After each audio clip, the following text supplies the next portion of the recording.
अस्सलाम वालेकुम, welcome to my channel Urdu centres voice. तमाम वीडियो अपडेट्स के लिए उर्दू सेंटर्स वॉइस को सब्सक्राइब करके बेल नोटिफिकेशन को ऑन कर दें। इंसानी ज़िंदगी में कुछ वाक़यात ऐसे भी रोनुमा होते हैं कि इंसानी अक्ल दंग रह जाती है और उसे आसानी से तस्लीम नहीं कर पाती, लेकिन हमारे तस्लीम करने से या आंखें चुराने से हालात तो बदल नहीं जाते ना। ऐसा ही एक नाकाबिले यकीन और पुरअसरार किस्सा आपको मैं सुनाने जा रही हूँ, जिस पर यकीन करना ना करना आपके इख्तियार में है, लेकिन सच्चाई तो सच्चाई है, इस पर बिला आखिर यकीन करना ही पड़ता है। ये उन दिनों का वाक़या है जब मैं 9वीं जमात में पढ़ती थी और आज भी मेरे जहन में नक्श है। मैं उस दिन स्कूल से घर लौटी तो अम्मी कहीं जाने की तैयारी कर रही थी। मैंने अपनी अम्मी से पूछा कि आप कहाँ जा रही हैं। वो मुझे बताने लगी कि वो मेरी खाला के घर उनकी बहू को देखने जा रही हैं। क्यों अम्मी, उन्हें क्या हुआ है? बेटी, ये तो मुझे मालूम नहीं कि तुम्हारी नौरीन भाभी को अचानक क्या हो गया है, ये तो वहाँ जाकर ही मालूम होगा।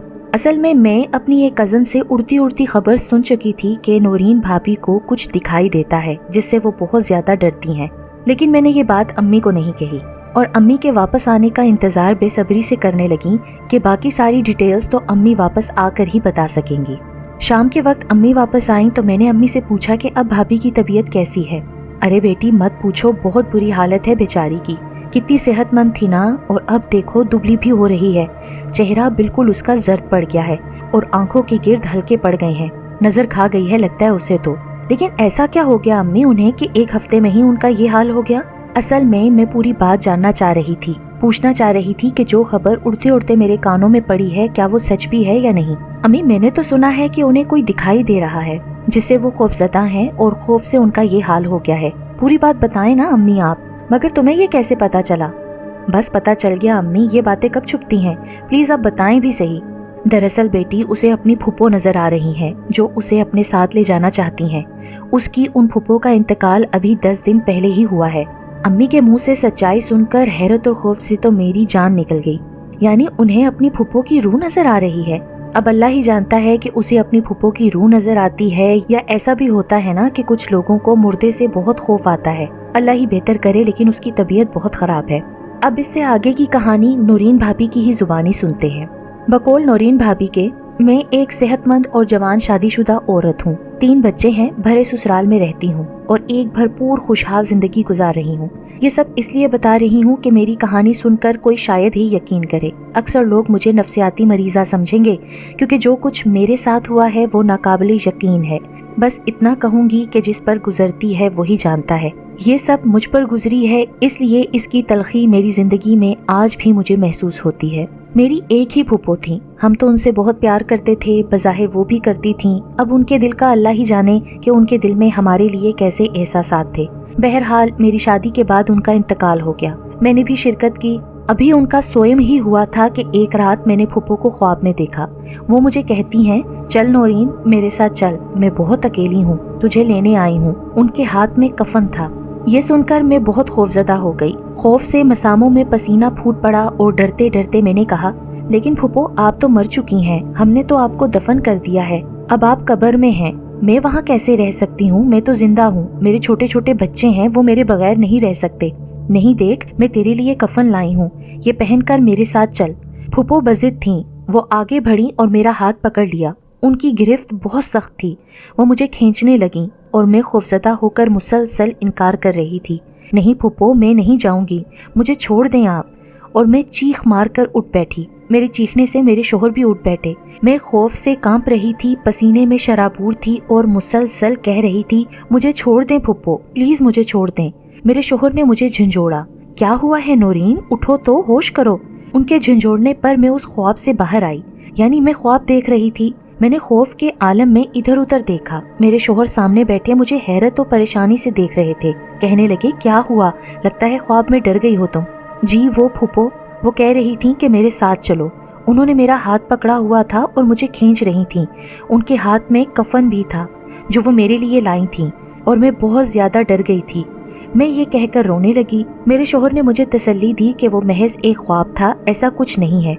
फिर उन्होंने मुझे पानी पिलाकर सुलाने लिटा दिया। मैं खामोशी से लेट गई, लेकिन फिर सारी रात में सो नहीं सकी। ऐसा लगता था कि आंखें बंद करूंगी तो फूफो कफन लेकर आ जाएंगी। मैं सारी रात जागती रही और डरती रही। इसके बाद तो ये सिलसिला शुरू हो गया। मैं जैसे ही सोने लेटती, दिन हो या रात, मुझे फूफो कफन लिए नजर आती और मुझे साथ ले जाने की जिद करती। मैं मना करती, रोती, चीखती, चिल्लाती, लेकिन वो सब नज़रअंदाज करके मुझे घसीटने लगती और मैं खौफ से चीखती हुई बेदार हो जाती। लेकिन उठने के बाद भी मैं रोती रहती। मेरे ज़हनो दिल में शदीद खौफ बैठ गया और मैं रात तो क्या दिन में भी सोने से गुरेज करने लगी। जब मैंने सोना बिल्कुल ख़त्म कर दिया तो फिर फूफो मुझे जागते में भी दिखाई देने लगी। हुआ यूं कि मैं अपनी सास के साथ बैठी थी। वो मुझे समझा रही थी, बेटी ये तुम्हारा वहम है, ये तो सिर्फ ख्वाब हैं जो तुम्हें नजर आते हैं। लगता है तुम्हारे दिल में मुर्दे को लेकर डर बैठ गया है। ऐसा कुछ भी हकीकत में नहीं हो सकता। यूं ही अगर तुम दिन रात जागती रहोगी, सोगी नहीं तो बीमार पड़ जाओगी। और देखो आंखों के गिर्द कैसे हल्के पड़ गए हैं, कितनी कमजोर हो गई हो। वो धीमे लहजे में बोल रही थी और मैं शर्मिंदा हो रही थी कि मैंने सबको परेशान करके रख दिया है। मैंने कोई जवाब नहीं दिया और सर झुका लिया। तब मेरी आंखों से आंसू निकल गए तो मेरी सास ने मुझे सीने से लगा लिया और हल्के हल्के मेरे कमर को थपथपाने लगी। मुझे मोहब्बत भरा शाना क्या मिला, मैं फूट फूट कर रो पड़ी। मेरी सास ने मुझे भी रोने दिया। असल में मेरी माँ तो सर पर थी नहीं जो मुझे तसल्ली या दिलासा देती, लेकिन उस कड़े वक्त में मेरी सास ने बजाय मुझ पर तंज़ो तनकीद करने के मुझे तसल्ली दी, मोहब्बत दी, जिसे पाकर मैं तो निहाल हो गई। उन्होंने मोहब्बत से मेरा हाथ थामा और बोली, बस कर अब रोना मेरी बेटी और मुझसे वादा कर कि आज चाहे कुछ भी हो, तुम्हें चाहे नींद की दवा ही क्यों ना खानी पड़े, लेकिन तुमने सोना जरूर है। मेरी सास के लहजे में तो मोहब्बत ही मोहब्बत थी। मैंने हाँ में सर हिला दिया। उन्होंने अपने ही तख्त पर मुझे लिटा दिया और खुद नमाज पढ़ने लगी। मैंने सुकून से आंखें बंद कर ली। आंखें बंद करते ही झपाक से फूफो कफन लिए आधम की और बोली, चलो मेरे साथ नौरीन चलो। मैंने फौरन आंखें खोल दी और उठ बैठी। सास नमाज पढ़ रही थी। मुझे लगा फूफो दरवाजे में खड़ी हैं। मैंने डरते डरते दरवाजे की तरफ देखा। जब देखा तो मेरी जान ही निकल गई। फूफो सामने ही खड़ी थी और मामूल के मुताबिक कफन उनके हाथ में था। उनकी आंखें पत्थराई हुई थीं और वो बड़ी पुरअसरार मुस्कुराहट सजाए मुझे ही देख रही थीं। मुझे ख्याल गुजरा, कहीं मैं ख्वाब तो नहीं देख रही। फूफो तो मर चुकी हैं पर मुझे क्यों नजर आ रही हैं? लेकिन नहीं, मैं तो जाग रही थी। जब फूफो की नज़रों से मेरी नज़रें टकराईं तो मेरी रीढ़ की हड्डी में सर्द लहर दौड़ गई। खौफ से जुबान मेरी बंद हो गई और मसामों से पसीना फूट पड़ा। मैं चीखना चाह रही थी लेकिन मेरी आवाज़ हलक में अटक कर रह गई थी। फूफो कफन लिए आहिस्ता आहिस्ता मेरी तरफ बढ़ रही थी। मैं उठकर भागना चाहती थी या अपनी सास को आवाज़ देना चाहती थी, लेकिन अपनी जगह से मैं हिल भी नहीं पा रही थी। वो मेरे बहुत नज़दीक आ गईं। उनके कफन से उठती काफूर की खुशबू मेरे नथनों से टकराई और उन्होंने मेरा हाथ पकड़ लिया। उनकी गिरफ्त इतनी मजबूत थी कि मैं बता नहीं सकती। तभी मेरे हलक से एक दिल दोस्त चीख बरामद हुई। उसी वक्त मेरी सास ने सलाम फेरा। मैं फूफो से अपना हाथ छुड़ा रही थी और चीखते और रोते हुए कह रही थी, मुझे छोड़ दें फूफो, मुझे आपके साथ नहीं जाना। और फूफो तो बज़िद थी, नहीं मैं तेरे लिए कफन लाई हूँ, तुझे मेरे साथ चलना ही होगा, चल मेरे साथ। मेरी सास को तो जाहिर है फूफो दिखाई नहीं दे रही थी, लेकिन उनको मैं चीखती, रोती और अपनी कलाई को मरोड़ती ज़रूर दिखाई दे रही थी। लेकिन फिर वो सारी सूरत हाल समझ गईं। आगे बढ़कर मुझ पर पढ़ पढ़कर फूंकने लगीं। यकदम फूफो ने झटके से मेरा हाथ छोड़ दिया और मैं अपनी सास से लिपट कर रोने लगी। उन्होंने कुछ देर मुझे रोने दिया, फिर पूछा क्या हुआ था। वो फूफो मुझे साथ ले जाने आई थी अम्मी। उनके हाथ में कफन भी था। वो मेरा हाथ पकड़कर खींच रही थीं। मुझे बचा लें अम्मी, मैं मर जाऊंगी। मेरी हिचकियां बंद गईं। मेरी सास ने मुझे तसल्ली देकर पानी पिलाया। नहीं बेटी, ऐसे नहीं कहते, तुम्हें कुछ नहीं होगा, मैं तुम्हें कुछ नहीं होने दूंगी, अल्लाह पर भरोसा रखो। फिर बोली, वाकई तुम्हें फूफो जागते में दिखाई दी या ये एक ख्वाब तुम देख रही थी?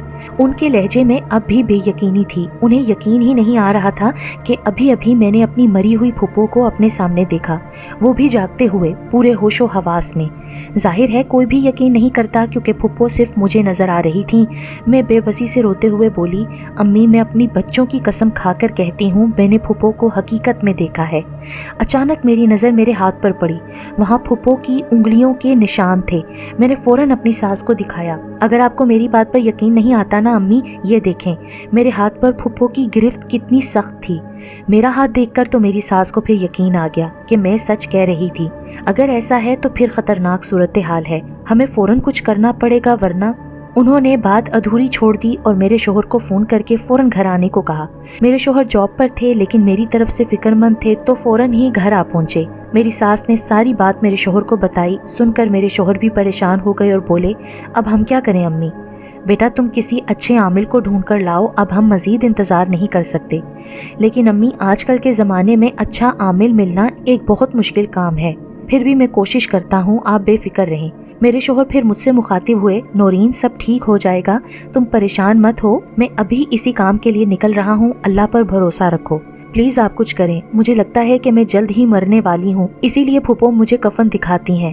خدا نہ کرے کچھ نہیں ہوگا تمہیں، میں کچھ کرتا ہوں، حوصلہ رکھو۔ میرے شوہر مجھے تسلی دیتے باہر نکل گئے اور میری ساس مجھ پر پڑھ پڑھ کر پھونکنے لگیں۔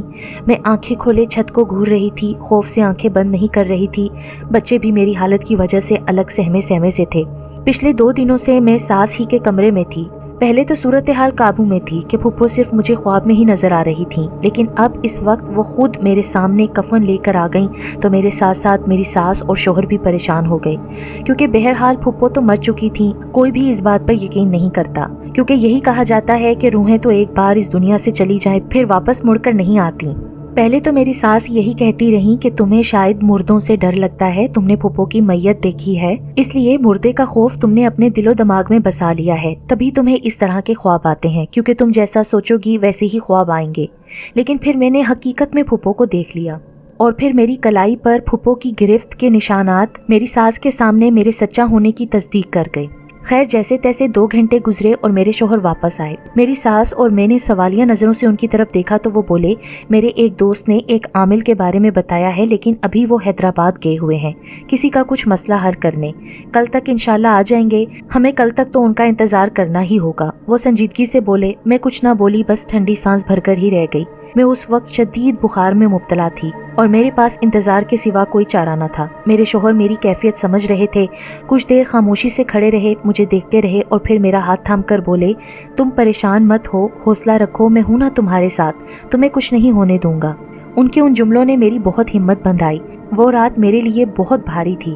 مجھے تھوڑی تھوڑی دیر بعد پھوپھو دکھائی دے رہی تھیں۔ سونے کا تو تصور ہی نہیں تھا۔ میں جاگتی رہی اور میرے ساتھ ساتھ میری ساس اور شوہر بھی جاگتے رہے۔ انہوں نے ایک پل کے لیے بھی مجھے تنہا نہیں چھوڑا۔ جیسے تیسے کر کے رات گزری اور صبح نمودار ہوئی، بچے اسکول چلے گئے۔ دوپہر کے وقت میرے شوہر اپنے دوست کے ساتھ عامل صاحب کو لینے چلے گئے۔ وقت کاٹے نہیں کٹ رہا تھا۔ پھوپھو کی روح تو میرے پیچھے ہاتھ دھو کے پڑ گئی تھی۔ تقریباً شام 5 بجے میرے شوہر عامل صاحب کو لے کر آ گئے۔ عامل صاحب کو دیکھ کر میری جان میں جان آئی۔ وہ ایک نورانی شخصیت تھے۔ میں سر پر دوپٹہ اوڑھ کر ایک طرف بیٹھ گئی۔ انہوں نے آتے ہی پانی دم کر کے مجھے پلایا۔ ایک تعویذ کو ایک موم جامے کے اندر بند کر کے میرے گلے میں ڈالا۔ اس کے بعد ایک تعویذ اور رائی کے کچھ دانے پڑھ کر میرے شوہر کو دیتے ہوئے بولے، یہ تعویذ اپنے گھر کے داخلی دروازے میں سائڈ پر کر کے زمین کھود کے وہاں دبا دیں اور یہ رائی کے دانے اپنی گلی میں اور اپنے دروازے کے باہر ڈال دیں، انشاءاللہ کرم ہوگا۔ میرے شوہر نے ان کے ہاتھ سے دونوں چیزیں لے کر ان کی ہدایت کے مطابق عمل کیا۔ پھر بابا جی نے میرے سر پر ہاتھ رکھ کر میرے اوپر دم کیا، جس سے مجھے بے حد سکون ملا۔ پھر وہ مجھ سے مخاطب ہوئے، بیٹی آج سے بے فکر ہو کر سونا، کوئی تمہیں تنگ نہیں کرے گا۔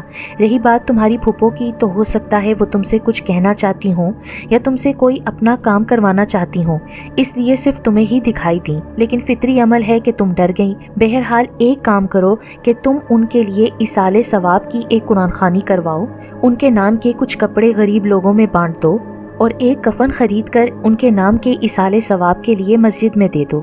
ایسے نیک کام کر کے ان کے لیے صدقے جاریہ کر دو، انشاءاللہ آئندہ وہ تمہیں تنگ نہیں کریں گی، نہ ہی خواب میں آ کر اور نہ ہی حقیقت میں تمہارے سامنے آ کر۔ بیٹا تم نماز کی بھی پابندی کرو، درود پاک کا ورد رکھو، انشاءاللہ اللہ تمہارا حامی و ناصر ہوگا اور خوش رہو۔ وہ میرے سر پر ہاتھ رکھتے اٹھ کھڑے ہوئے۔ میرے شوہر فوراً آگے بڑھے، بابا جی کچھ ہدیہ نذرانہ پیش کروں؟ نہیں بیٹا، ہم فی سبیل اللہ مخلوق خدا کی خدمت کرتے ہیں، بس کسی غریب کی مدد کر دینا، سمجھنا کہ ہمارا ہدیہ ہمیں مل گیا، اب ہم چلتے ہیں، ہمیں چھوڑاؤ۔ وہ کمرے سے نکل گئے اور میرے شوہر ان کے پیچھے ان کو چھوڑنے چل دیے۔ ساتھ ہی میرے شوہر نے کفن خرید کر مسجد میں دے دیا۔ ہم نے ان کے ایصال ثواب کے لیے قرآن خوانی بھی کروا دی، کچھ کپڑے ان کے نام کے لے کے غریبوں میں بھی بانٹ دیے۔ उस रात में फिर बहुत दिन बाद सुकून की नींद सोई। सुबह उठी तो एक रोशन सुबह मेरी मुंतजर थी। मैं हशाश बशाश थी। मैंने नमाज फजर अदा की, शुक्र के नवाफिल अदा किए। मेरे परवरदिगार ने मुझे नई जिंदगी बख्शी थी। मुझे मुतमईन देखकर मेरे बच्चे भी बहुत खुश हुए। मैंने बच्चों को अपने हाथ से नाश्ता करवाकर स्कूल रवाना किया। उस दिन के बाद फिर फूफो की रूह मुझे कभी नजर नहीं आई, लेकिन आज भी जब मैं वो दिन याद करती हूँ और जो वो वक्त मुझ पर बीता तो मेरे रोंगटे खड़े हो जाते हैं।